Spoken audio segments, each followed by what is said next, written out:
vous avouer que je suis assez contente de vous retrouver dans ce vlog, sachant que ça fait un moment que j'ai pas filmé. Et comme ça fait longtemps que j'ai pas filmé, j'avais vraiment envie de commencer dans mon décor habituel pour mes vidéos. Alors je sais, j'étais pas mal absente là ces derniers temps parce que moi-même je pensais vraiment pouvoir tenir le rythme au début janvier. Et j'étais très contente d'ailleurs parce que j'avais réussi à m'écrire des chroniques, à lire et tout ça. Et puis petit à petit, je vais pas vous mentir, j'ai eu du mal à lire, j'ai du mal à me plonger dans des films, j'ai du mal à me plonger dans les séries. Enfin, on en reparlera ça dans le rendez-vous culturel de mai maintenant. Mais j'ai eu énormément de mal à tout.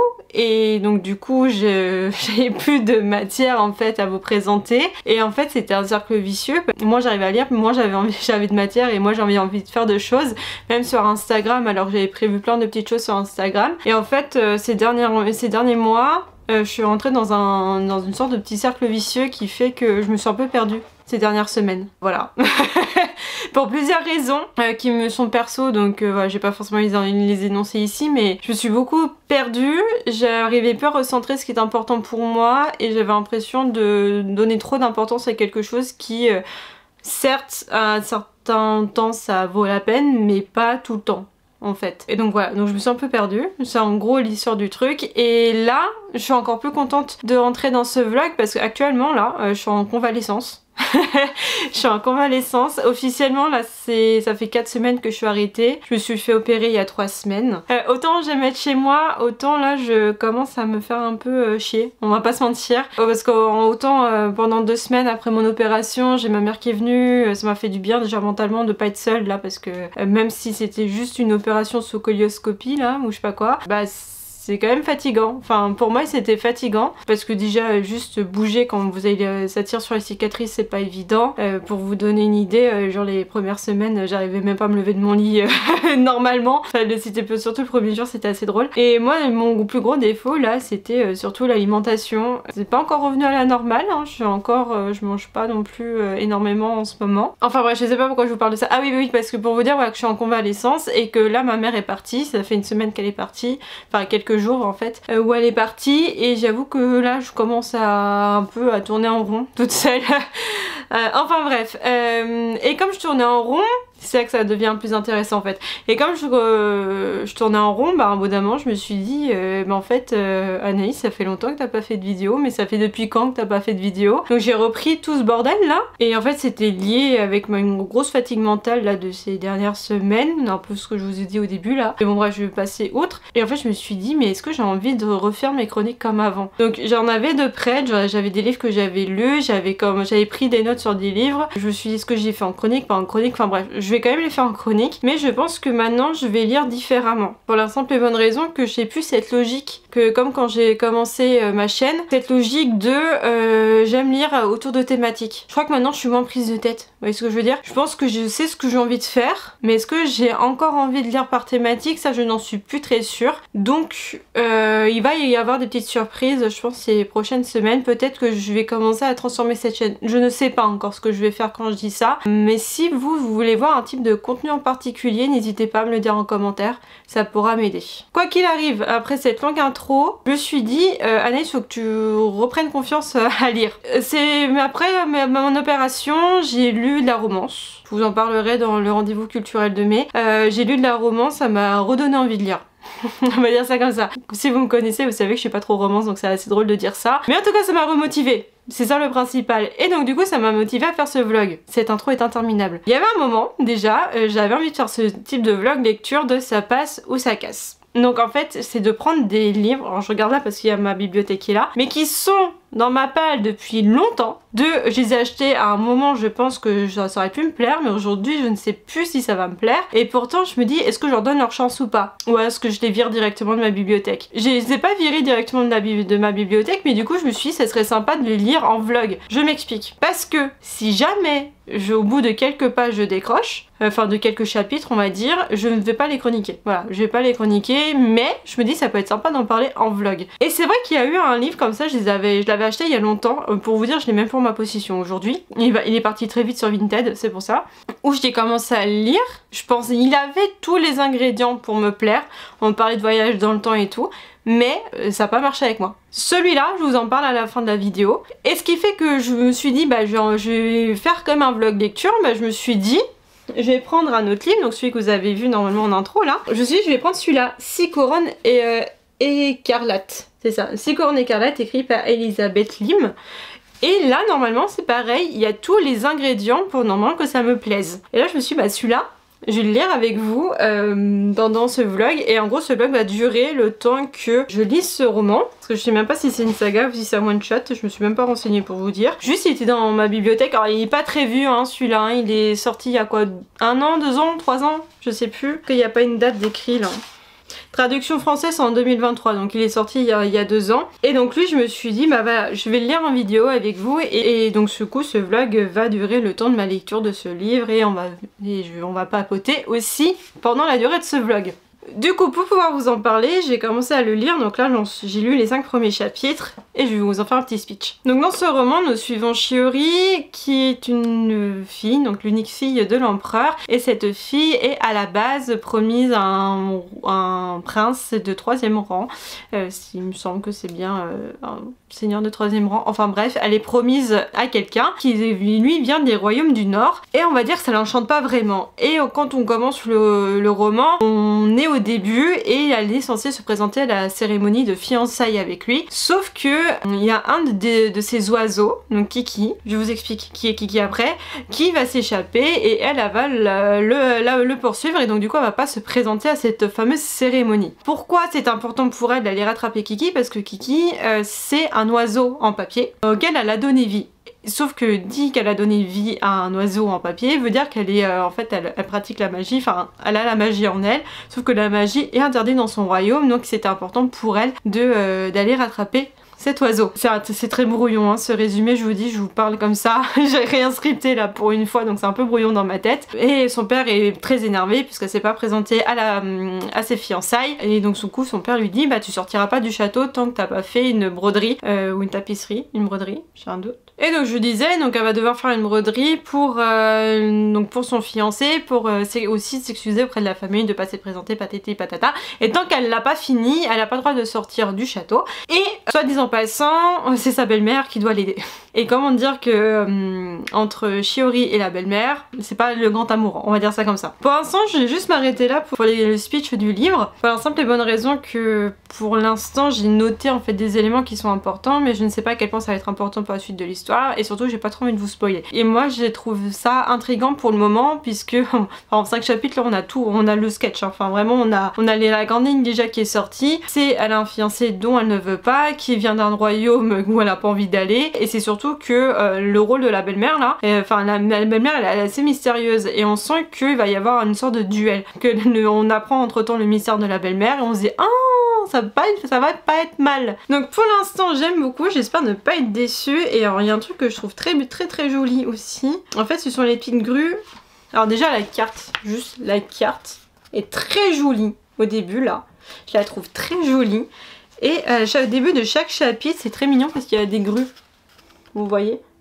Et en fait c'est ces grues là que c'est une grue que Shiori a essayé de faire en papier, donc la fameuse Kiki, et auquel elle a donné vie. Et ça je trouve ça très chouette.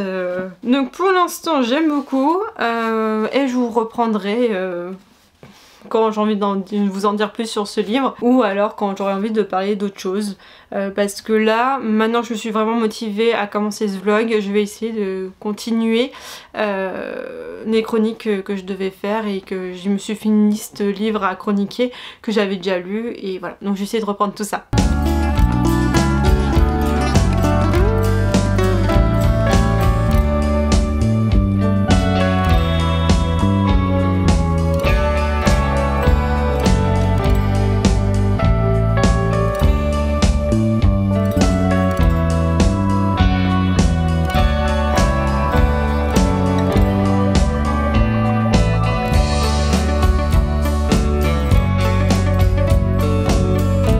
Du coup je reviens vous parler plutôt que prévu pour vous parler de ça, donc qui est le 1 des libraires. Donc je sais pas si vous connaissez le journal du 1, moi non je le connaissais pas avant le salon du livre de Montreuil de cette année. Et en fait il se trouve qu'ils font aussi le 1 des libraires, donc en fait ce sont des magazines mais qui se déplient. En fait qui se déplient, et donc du coup vous tournez pas de page. Vous voyez, alors ensuite ça vous fait une grande affiche si vous voulez. Voilà, quand vous le dépliez complètement. Et donc dans le 1 des libraires, il se trouve qu'il y a plusieurs thématiques. Donc là par exemple c'est une thématique qui s'appelle l'appel de la nature. Mais il y en a d'autres, par exemple j'avais acheté celui-là à Montreuil.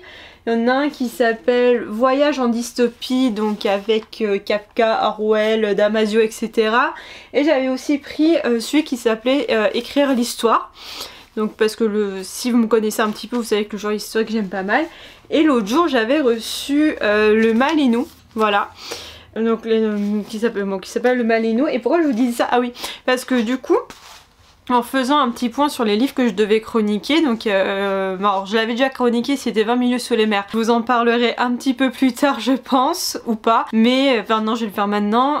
J'espère pas m'attirer la poisse en disant ça, mais le Tour du monde en 80 jours, donc le challenge littéraire que j'avais créé à l'époque du confinement, revient cette année. Voilà, j'ai envie de le refaire une nouvelle édition, les intitulés sont prêts. Ma palle est prête, enfin ma palle, en tout cas mes idées de lecture sont prêtes, donc je tourne tout ça.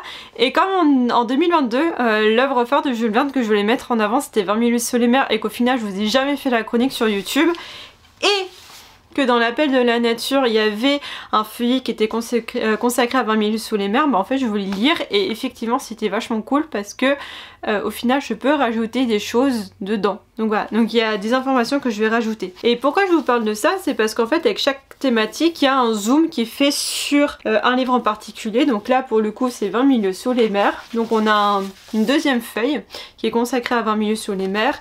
Et pour vous donner une idée, pour celui sur Écrire l'histoire par exemple, le roman qui met en avant c'est Guerre et paix de Tolstoï. De Léon Tolstoï, j'espère que je le prononce bien. Pour le dernier que j'ai reçu par exemple, Le Mal et nous, c'est le portrait de Dorian Gray d'Oscar Wilde. Et bon bah pour celui-là, pendant que j'y suis, c'est le procès de Frank Kafka. Et ce qui est super sympa, donc du coup on a une feuille consacrée complètement à 20 milieux sous les mers. Enfin en tout cas à un livre, donc là c'est 20 milieux sous les mers. Donc si j'essaie de le déplier complètement, il y a un premier feuillet. Putain, je sais pas comment vous montrer ça. Il y a un verso. Je sais pas si on voit bien. Un verso où il y a que du texte. Donc par exemple moi il me reste à lire cette moitié là, donc qui est une interview avec un écrivain et scénariste de bande dessinée. Et là je vous montre la partie la plus cool, c'est que donc au verso vous avez une illustration. Je sais pas comment vous le montrer, je vais faire comme ça peut-être. Une illustration mais elle sera pas entière.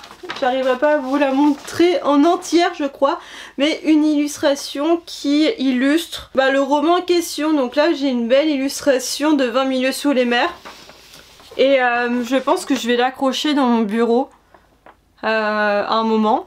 Je pense que je vais l'accrocher, je ne sais pas où, mais je vais essayer de plutôt l'encadrer parce que j'ai peur qu'avec la pâte à fixe ça abîme le papier et j'ai pas envie d'abîmer l'illustration surtout. Donc je pense que je vais quand même prendre les mesures du cadre, enfin de l'affiche, et je vais essayer d'acheter un cadre et plutôt l'encadrer. Ouais, comme ça l'illustration sera bien à plat et on va éviter de l'abîmer le plus possible. Mais du coup ouais je lisais ce qu'il y avait écrit dedans parce que bon c'est cool l'illustration, mais lire ce qu'il y a dedans c'est vachement cool. Et ma foi c'est super bien fait et ça me complète ma chronique avec des petits éléments et aussi des citations que je trouvais bien. Donc une de George Sand et d'une citation de Jules Verne que j'imagine a été prise d'une lettre qui était adressée à Hetzel. Bon je vous spoil pas trop. Que je vais réutiliser moi dans la chronique et je trouve que c'est vachement bien foutu. Et c'est vrai que j'en avais acheté quelques-uns au salon de Montreuil, mais c'est vrai que là j'ai pas regretté du tout d'avoir pris l'abonnement aussi, ce qu'il faut en recevoir. Et voilà, je voulais juste vous parler de ça.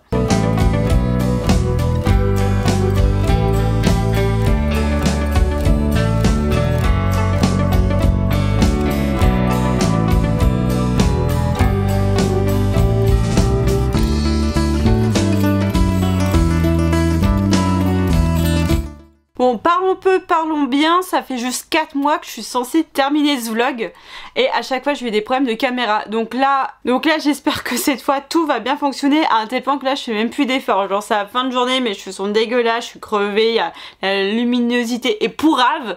Mais ma foi, j'espère vraiment terminer ce vlog et pouvoir enfin publier cette vidéo pour enfin continuer mes chroniques. Parce que je n'arrive pas à publier autre chose si je n'arrive pas à faire cette vidéo. Donc au début de ce vlog j'ai commencé à lire 6 couronnes écarlates. Bon, laissez tomber, il est haut, j'ai la flemme de me relever. 6 couronnes écarlates, j'ai beaucoup aimé. J'ai vraiment beaucoup aimé. J'ai hâte de lire le deuxième tome. Voilà. Pour moi, tous les ingrédients y étaient pour que ça me plaise. Ça avançait beaucoup chapitre par chapitre. Il y avait beaucoup d'action. Il y avait un très bon fil conducteur. J'ai hâte du deuxième tome. Ensuite, si je me souviens bien, je devais vous parler d'un autre livre qui m'avait déçu. Donc, il s'appelle Un monde après l'autre. Ce livre-là, alors maintenant ils sont à je sais pas combien de tomes. Je crois qu'il y a une dizaine de tomes. Donc, c'est une longue série. J'ai essayé le premier tome. Il y avait tout, mais tout pour me plaire, les voyages dans le temps et tout machin, il y avait tout, mais j'ai pas accroché. J'ai pas accroché parce que, alors déjà c'est le genre d'intrigue dans lequel j'ai du mal, qui est de l'aventure pour l'aventure. Ça j'ai énormément de mal, je n'y arrive pas. Et il y avait aussi ce truc que je trouvais que pour une historienne qui se voulait quand même très cartésienne, le jour où on lui propose de voyager dans le temps pour résoudre des mystères historiques, la meuf elle accepte et se dit « Oh mais c'est possible, c'est pas possible et tout ». Mais je trouvais qu'il y avait vraiment un manque de fond. J'avoue que j'ai pas vraiment apprécié ça. Et je trouvais que ça manquait de réalisme par rapport à ça. Mais c'est vraiment le fait des aventures sur aventure. Moi, quand il n'y a pas de fil conducteur, j'y arrive pas. Et donc du coup, j'arrive pas à me concentrer dessus. Et donc du coup, je l'ai abandonné. Je l'ai même plus en ma possession. Je crois que je l'ai mis sur Vinted en 2 jours. Il était plus là. Enfin bref. Après des vlogs comme ça passe ou ça casse. Je pense en faire d'autres. J'ai mis plein de titres de livres que j'ai dans ma bibliothèque, je sais pas quoi en faire, est-ce que je les sépare, je leur donne une chance ou quoi. Et je proposerai de les découvrir avec vous en vlog. Quand j'aurai pas de problème de caméra, j'espère. Comme ça je les découvre avec vous et voilà, si je les termine et que j'ai envie de les chroniquer, je les chroniquerai. Mais sinon ce sera la seule et dernière fois que je parlerai de ces livres, ce sera en vlog. Donc voilà, je les tirerai au sort. Je me dis que ça pourrait être sympa comme format. Sinon en ce moment, du coup comme ça fait un peu 4 mois qu'on s'est pas vu, n'est-ce pas, j'ai vraiment envie d'avancer dans les chroniques, mais en même temps j'ai pas envie de me prendre la tête. C'est à dire que s'il n'y a pas une vidéo par semaine, et c'est pas grave, donc je vais avancer à mon rythme. Surtout que là j'ai pris énormément de retard dans mes lectures. Donc même si là actuellement que je vous parle, je suis à fond dans mon tour du monde en 80 jours, le challenge littéraire, je suis à fond dedans, mais j'avoue que là j'ai fait un peu une pause dans mes lectures, notamment parce que j'ai eu les écrits de mon concours d'assistante de conservation. Et donc là je suis en train de réviser l'oral, et dès réviser l'oral dit que je suis en train de me taper aussi des bouquins sur les collectivités territoriales et sur les musées. Donc comment vous dire que c'est pas les lectures les plus top, mais voilà, ça prend du temps et donc du coup ça se ressent aussi sur mon rythme de lecture. D'où le pourquoi du comment je vais pas me prendre la tête. Voilà, dans les lectures. Mais en ce moment, je sais pas pourquoi, j'ai très envie de faire des vlogs. Et je vais peut-être développer les vlogs. Donc voilà, affaire à suivre. Donc moi, je vais m'arrêter ici pour ce vlog en espérant que je l'ai enfin terminé. Et d'ici là, je vous souhaite de faire de très belles découvertes culturelles. Et nous, normalement, on se retrouve très vite en vidéo. Tchuss!